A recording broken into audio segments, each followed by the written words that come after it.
working with the local church to take the hope of Christ to every student in the United States. This is First Priority. We have Joseph Daley coming and sharing with us. Y'all give it a hand, right? So Joseph Daley, CEO and president of the Daley Group real estate team. He loves spending time with his family, especially his twin niece and nephew. A product of FP, from student to student leader to volunteer for FP events, then joined staff in 2015 as an associate ministry coordinator.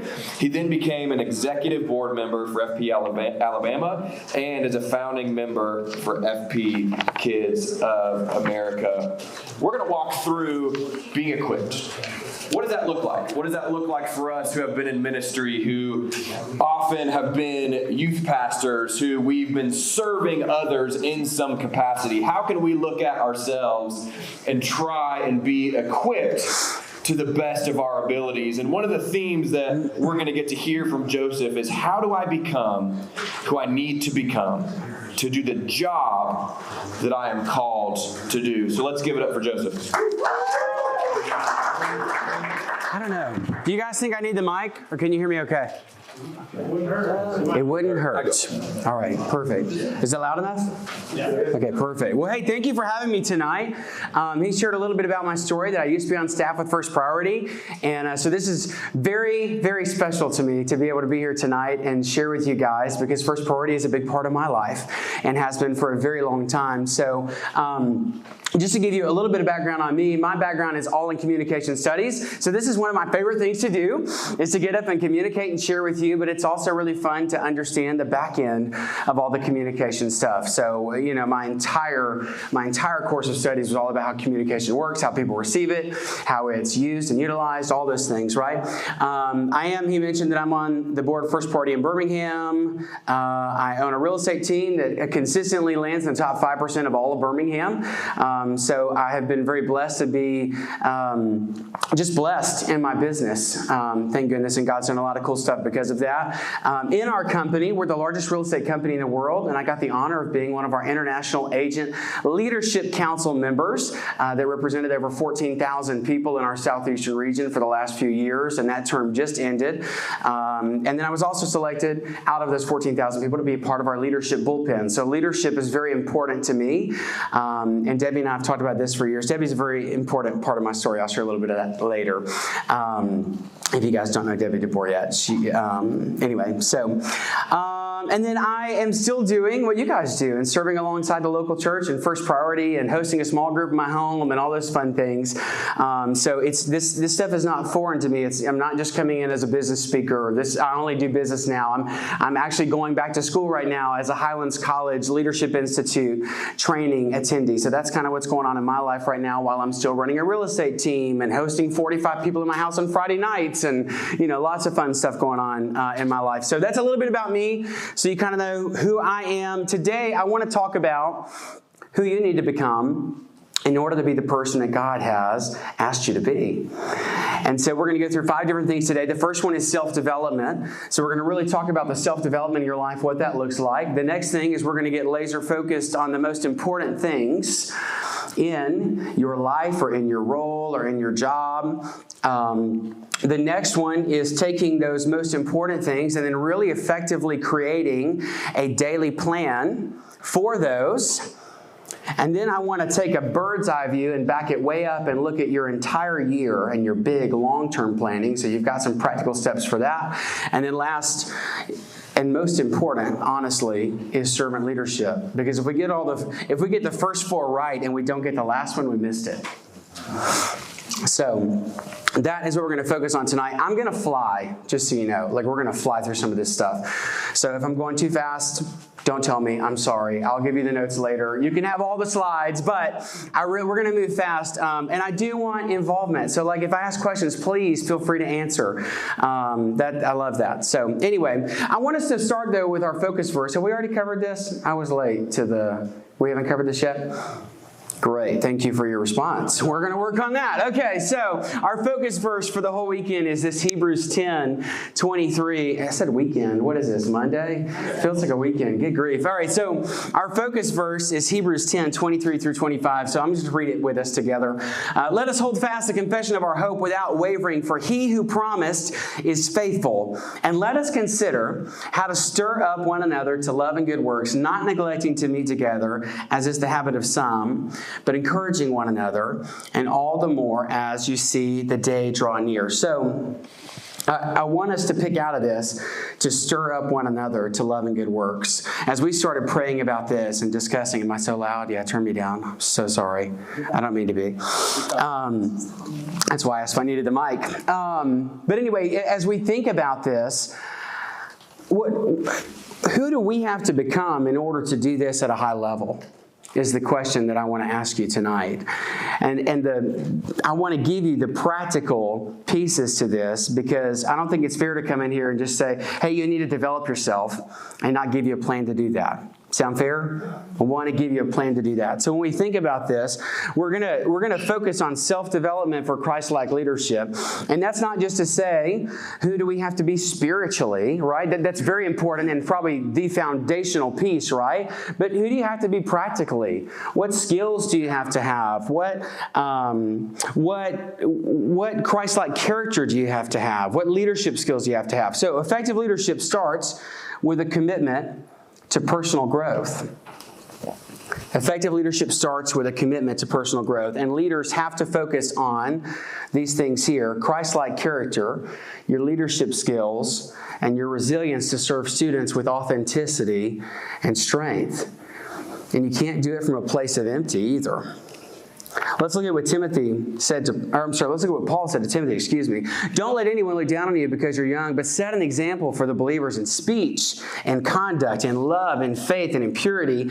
Until I come, devote yourself to the public reading of Scripture, to preaching and to teaching.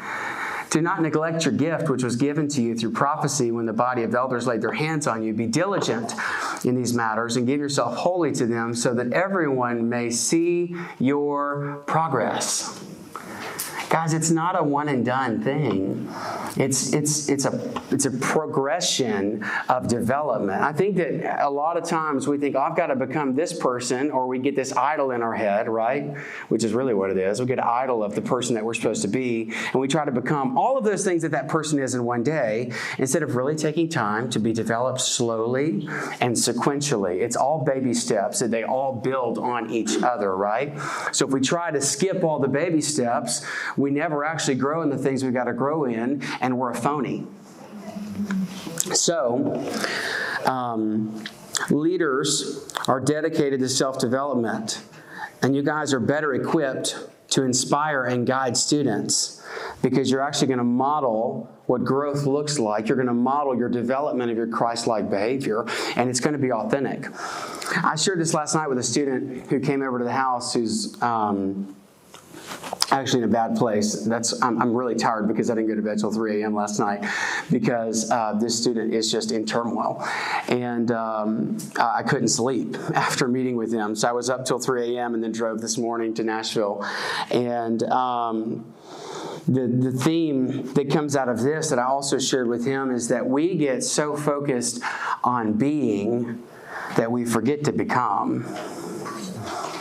Because we've got to go to the club, or we've got to do our job, or we've got to be the husband or the spouse or the wife or the friend and we don't actually spend time developing the things in our life that actually allow us to be better at those things. So let's talk practically. If we're going to grow in these areas, how do we practically do it? And the first one is to actually create a plan for your personal development. And if you don't have a plan for your personal development, you're not interested in personal development. That was a heavy thing that I had to learn when I got into business, was that if I don't have a plan for personal development, I'm actually not interested in it. You know, some of your plan might actually just be to get up in the morning and turn on a podcast in the car on the way to work. Anybody do that? Anybody listen to podcasts? Anybody read books? Listen to Audible on the way to work, or in your car, whatever? Yeah? Love that. So create a personal plan, but outline it specifically in these 3 areas of your life. What are the spiritual goals that I have?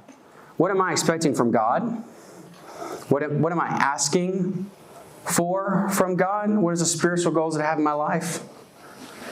Maybe it's simple things like, I want to be able to trust God better so that I don't have anxiety. I want to trust God better so that I don't end up in this place in my life or go back to the place that I used to be again, right? What about your character? Do you actually do what you say you're going to do?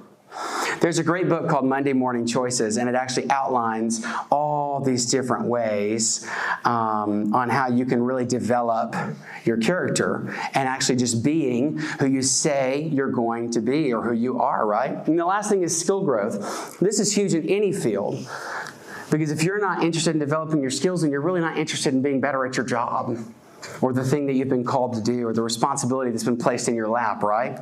I know for us, when I think about skill growth, every day I spend a minimum of 15 minutes with my team, and we do what we call conversations. And it's really just scripting and role-playing about how we can be better at our job. So if you go sit me down at a table versus any other listing agent in Birmingham, my scripts are going to be 10 times better. Why? Because I actually sit down and I practice the conversations that I'm going to have. But how many of us don't do that? How many of us go, you know what, I'm just going to go meet with this donor and I have no idea what I'm going to say and I have no idea how I'm going to present this material and I have no plan to present, and we expect a different result. But to do the same thing over and over again and expect a different result is actually the definition of insanity. That's crazy. So here we go. We're going to create a personal development plan. And then we're going to practice daily habits for growth. What are the daily things that you need to incorporate into your life, into your job, into your ministry, into your family, whatever area of your life? What are we going to practice daily? Okay? So is it I'm going to commit every day to get up and pray and actually do it? You know, is it I'm going to get up every day and get into the Word? Is it I'm going to get up every day and journal what I learned that day? That's probably one of the most effective self-development tools you can do, is just to write down what you learned that day. Honestly. And then the last thing is to seek mentorship, because a mentor is going to see things in your life that you don't. And a mentor is going to see things in your life that could use some growth or that could use some improvement, right? We don't always recognize the things that we need improvement on, right? It's usually a friend that's like, yeah, you got to work on that. Anybody? Yeah. If they're a true friend, yes. If they're a true friend, absolutely. And the last thing is we just need encouragement too. I had this conversation yesterday after church with a couple of folks that came up to talk afterwards, and they were like, I'm just empty. And I was like, well, who's pouring into you? It's not me. I know it's not me, because you're not calling me, we're not connecting, and we don't have a time that we meet. So who's pouring into you? You can't pour out from empty. We all know that. So now that we've kind of outlined this simple plan on how I'm going to develop myself for personal development, right? How do we take our actions that are most important and put them into place while still leaning into this, right? So how am I investing my personal growth? I'll leave it here. How am I investing my personal growth? And is your personal growth plan written? We do this little exercise every year, usually October, November, and we have a one page that's the next 12 months. So it's not the next 12 months, but it's all of 2025, for example, for today. So from January to December of next year, do you actually have your personal growth plan written out? Do you know what conferences you're going to next year? We know you're going to go to a line, right? But do you know what conferences you're going to? Do you know what you're going to do to invest in yourself next year? Do you know what books you're going to read? Have you even outlined that you're going to read books next year? What is the skill that you're missing in your life? Uh-oh.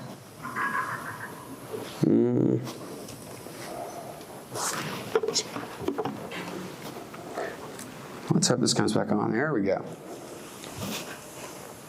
What's the skill you're missing in your life? Sorry about that. What are the leadership skills that you're missing? Do you feel like you're a great leader? Are you leaning into the principles of leadership that really make you a good leader? You know, I asked for an hour of time from the CEO of our company. Her name is Mo Anderson, and she built Keller Williams to be the largest real estate company in the world. And I said, I would love an hour of your time. Would you spend it with me? And she emailed back and said, I would love that. And I was shocked because there's over 180,000 real estate agents at Keller Williams Realty, and she made time to spend an hour with me, and I couldn't believe it. And the one question I asked her was, if you were my age, and you were in my position right now, and you had the dream and the call of God on your life that I do, what would you tell me to do? And the one piece of advice, she's 86 years old, she said, the one piece of advice that I would give you is to pick up every John Maxwell book that's ever been written on leadership and read and teach and have small groups around the principles in the books. You're laughing because you probably heard this, right? Read and teach and have small groups around the material, and then pull those people into your organization, because the people that are interested in sitting around and having discussions about leadership are the people that you want in your corner leading with you. And it's going to make you a better leader, because we all know that we take the material in better when we teach it. Right?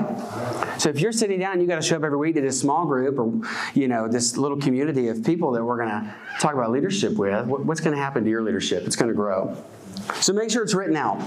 Have a plan for next year. If you don't leave with anything else today, leave with a plan for next year of how you're going to grow spiritually, how you're going to grow in your skills. How am I going to grow in my character? What does that look like for me, and how can I effectively build a plan around that, okay? The next thing is how do we become more effective in our job? And so we talk about personal development. You've got to become the person you need to be first, right?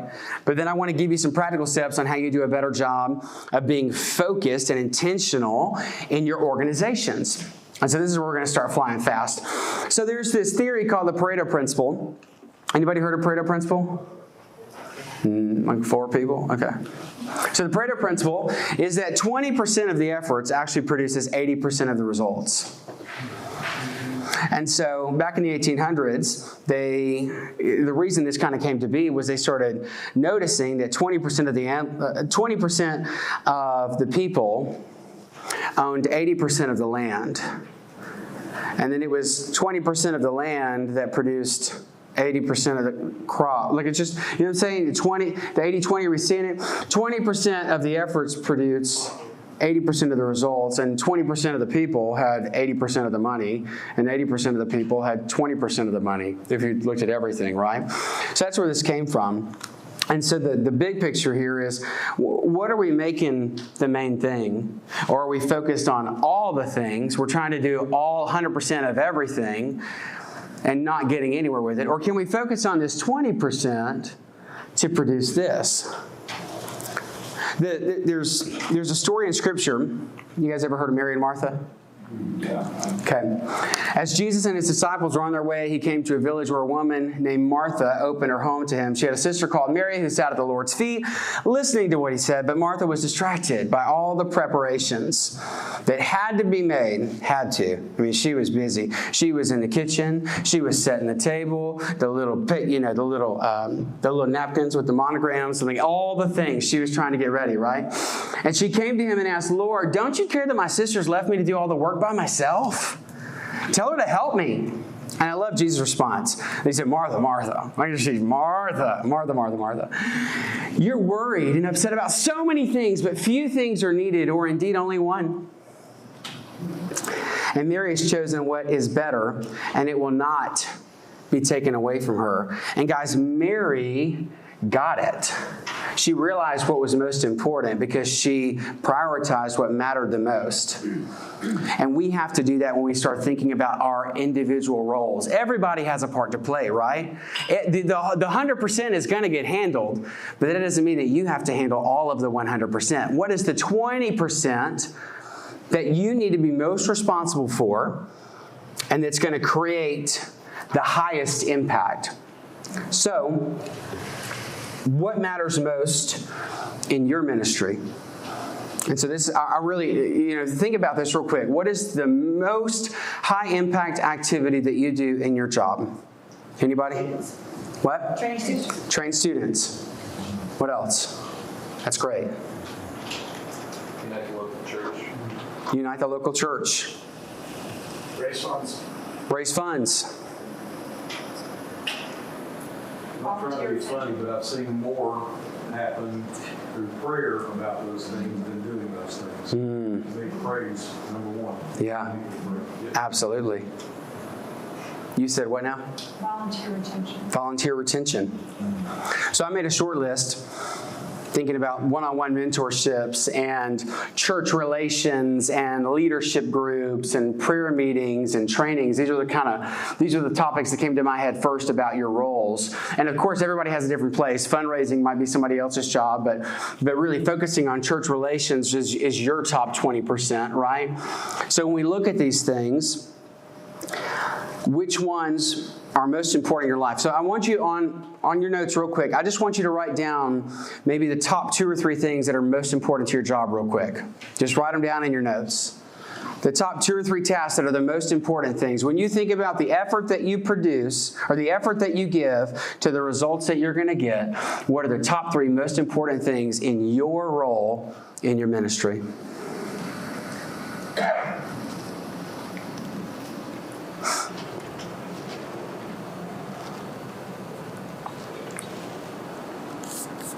As you're thinking about it, did anything new come out?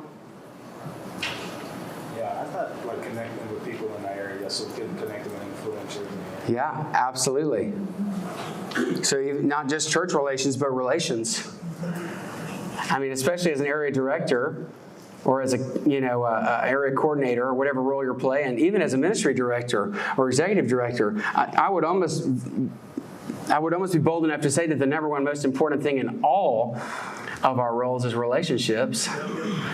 Unless your focus is solely back office and your total focus is the systems and the models and the tools that keep moving you forward as an organization so that those people can do a great job of what they're doing out in the field, right?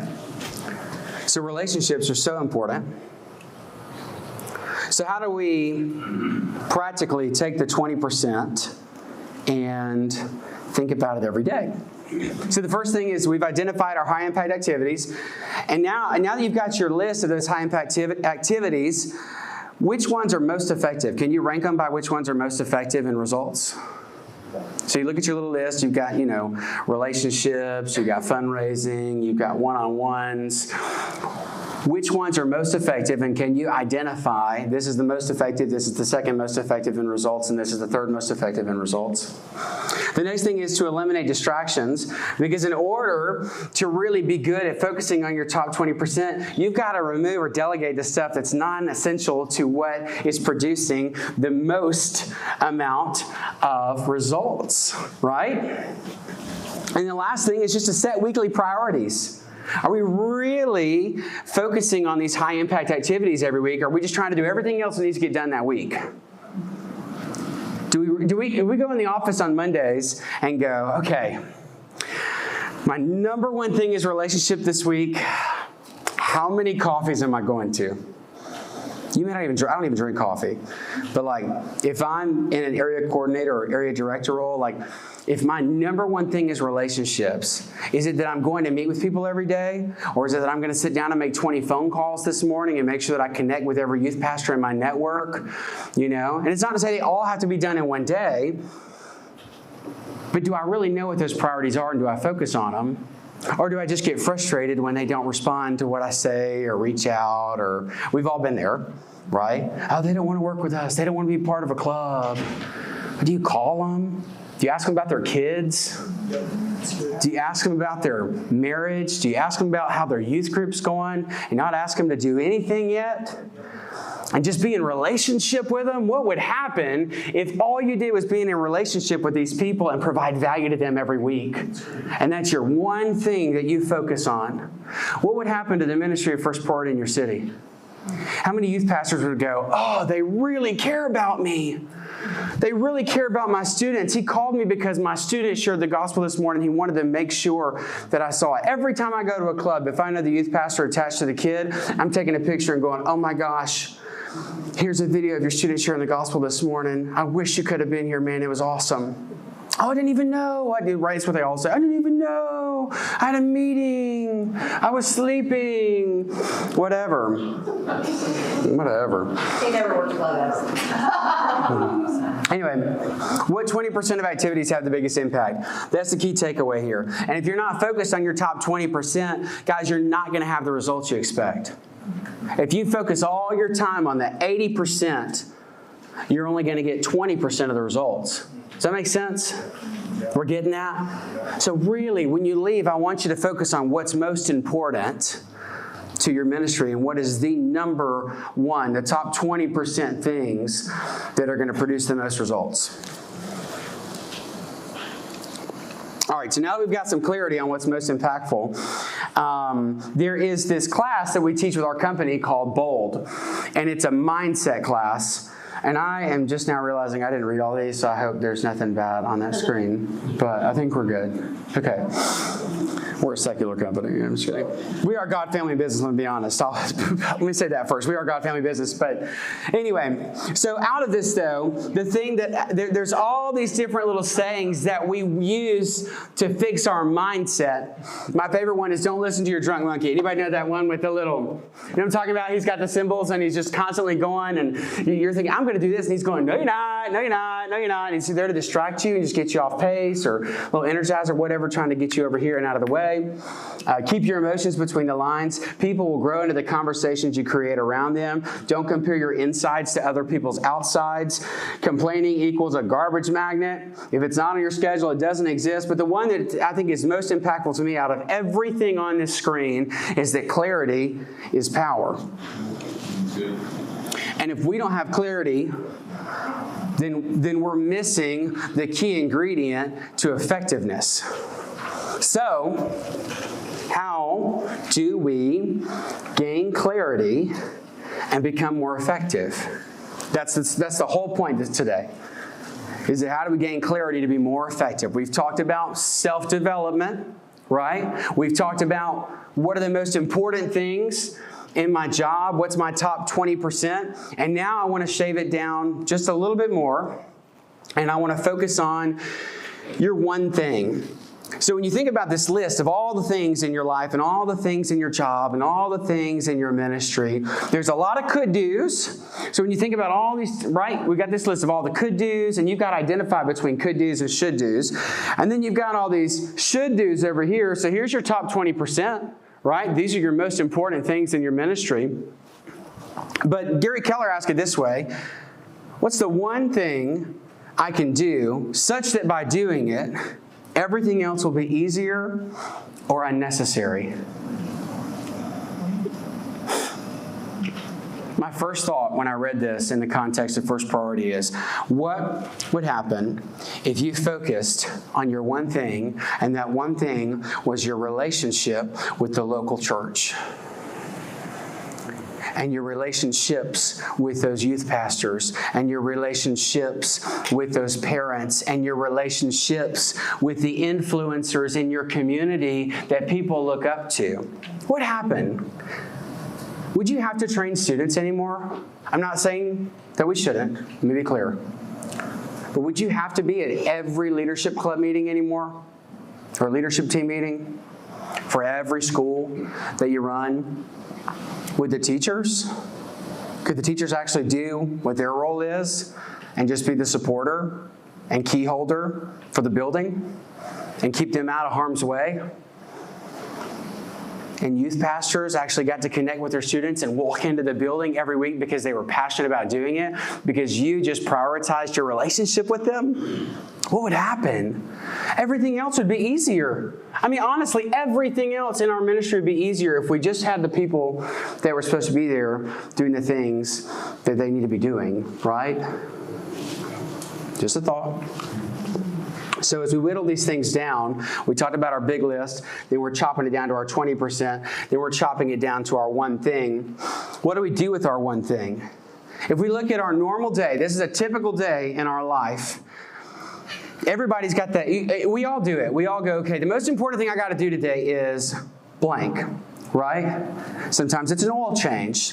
Sometimes it's picking up the kid from school. Sometimes it's the most important thing I got to do today is pay taxes, like whatever it is, I don't know. Or go pick up a check from a donor. But we don't think about what's actually the most important thing from all of the things that we do. And so we spend just a little bit of time doing the one thing we need to do. What if this is all the time you spend every day building relationships? Would you get the impact you want? Would you get the impact you could have? This is the real question. Because it's there, and you can have it. And God wants it for your city. But are you going to get it doing it this way? Or what would happen if I spent my day like that, focused on relationships and on the phone and connecting with youth pastors and saying, hey, what if your every Thursday morning was that you sat down and your one thing on Thursday mornings was to call every youth pastor that's in your immediate network that you care for and say, how was your service last night? Anybody get saved? And that's all you're called to ask. I mean, honestly, what would that do to that youth? Could you imagine if you were a youth pastor again? Maybe some of you are youth pastors, I don't know. Could you imagine if you got a call every week from the same person that was like, all I want to do is know how your service went and if you had any students get saved last night because I want to celebrate with you? God, they'd do anything you ask them to because they see that you care about their ministry. They see that you care about the results that are going on in their life and in the thing that God has called them to do, right? So, the goal here is to stay disciplined and focused on the one thing that's going to move your ministry forward. So what matters most? And when I got to thinking about this, it made me think about Nehemiah. And we talk about Nehemiah a lot with First Party, right? It's kind of the foundational thing. But I think about him, he's focused. He says, I'm carrying on a great project, and I can't go down to meet with you people. I'm busy. I'm busy. Why should the work stop while I leave and go down to you? Why should the work stop while you have to go do this thing or that thing that's all in that 80% that's not as important as the top 20%? And it's not to say that you don't do it at all, but I'm not finished with the wall. The 80% can happen after you finish your one thing that happens in the morning, right? Or whenever it's most, I mean, my one thing is every day from 3 to 5. That sounds crazy, but I block out 3 to 5 because I know that is the time that I am least distracted and I can make the phone calls that I need to make and connect with the people that I need to connect with because they'll answer the phone because they're leaving work. So I know that's when my one thing needs to be. But Nehemiah made it important. Why should I stop and go down? So practical steps for your one thing. Here we go. So if you're going to have a one thing, you got to know what it is. If you don't know what it is, you can't effectively do it, right? And so you need to think about what is the core activity to advance your goal. What is your goal? Is it more clubs? Is it more youth pastors involved? Is it more salvations? Is that our goal for the year, to reach students with the hope of Christ, right? What is it? Next one is to time block daily. And you've actually got to set aside time for this thing. And don't let anything get in the way of it. Really set aside the time, and then you've got to say no to other things. And you can say it nicely, but you've got to decline the things that take you away from your focus. You know, if you know Thursday is your day that you call all the youth pastors in your network, probably not a good idea to take a morning coffee.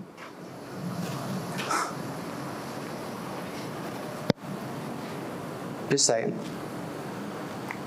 So when you time block, this is what it looks like. Just building out space for the one thing that's most important, okay? Like I said, this one here says 8 to noon. Mine is 3 to 5. When is it most effective for you to do your one thing?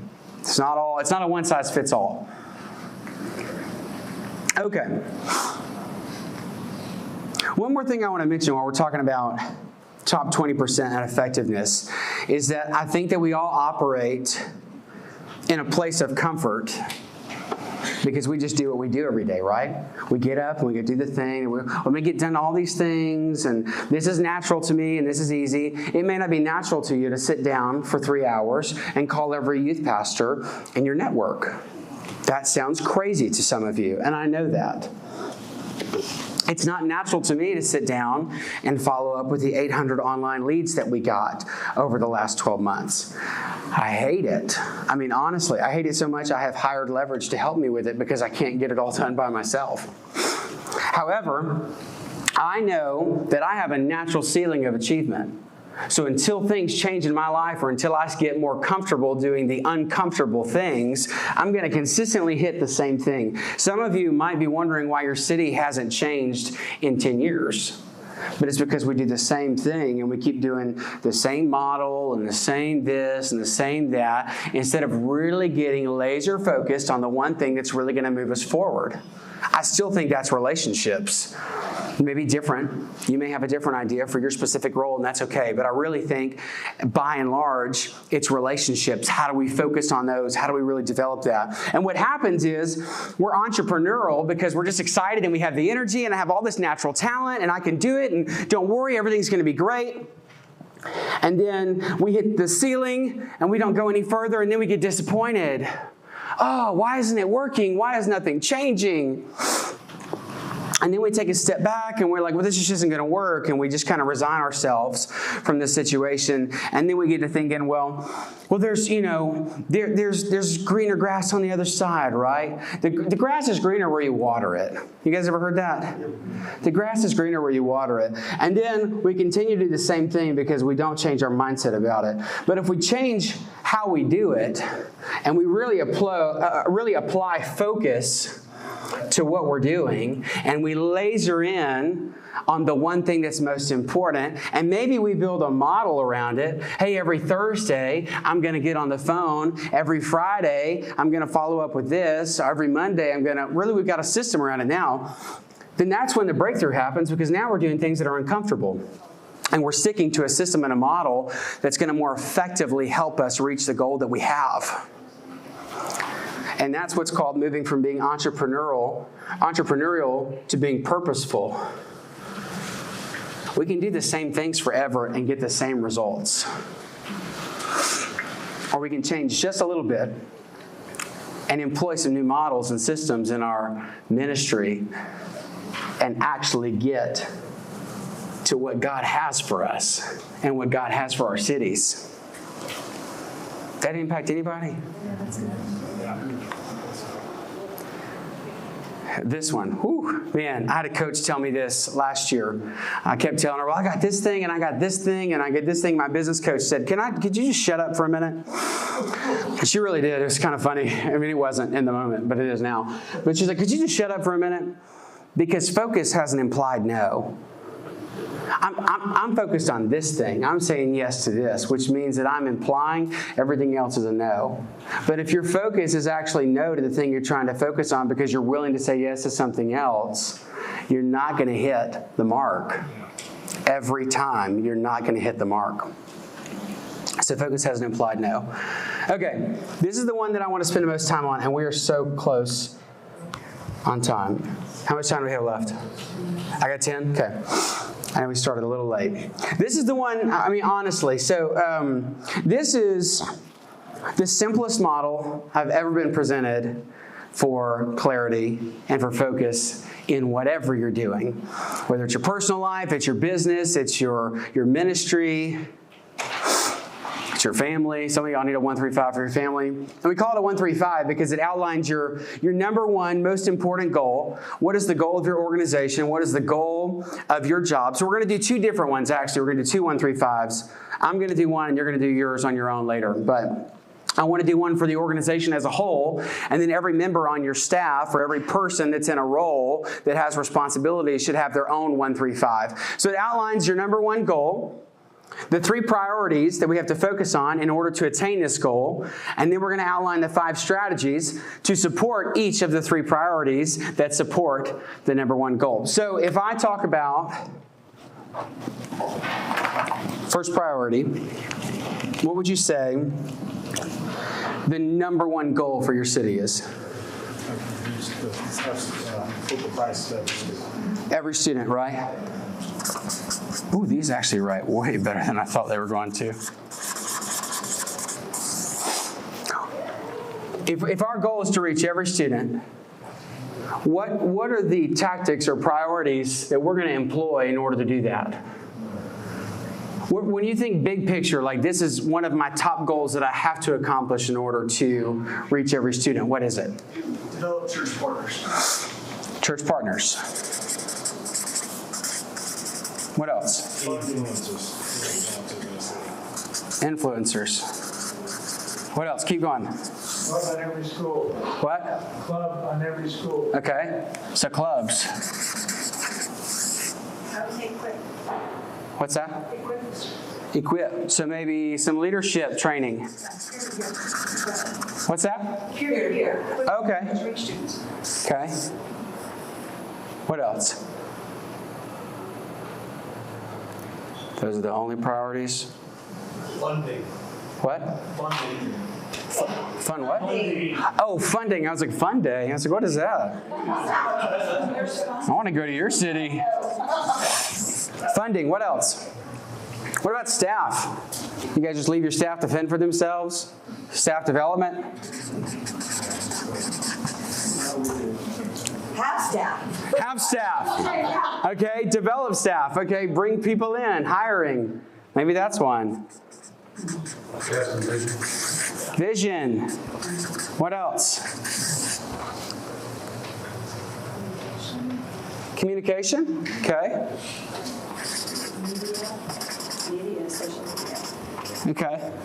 Wow, that looks really bad. Don't judge me for that. Communication, social media. Anything else? Track data. What's that? Track data. Track data. Track data. Wow, I really have got to get these things checked. Or we need to pass a mic. Track data. All right, this is a good starting point. Out of the ones that you see here, what would you say are the top 3 most important on the board for this season of the ministry that you're in? Church partners. Church partners. Okay? Train leaders. So church partners. Church partners. Second one? Train leaders. Train leaders. Okay. And the last one. Raise funds.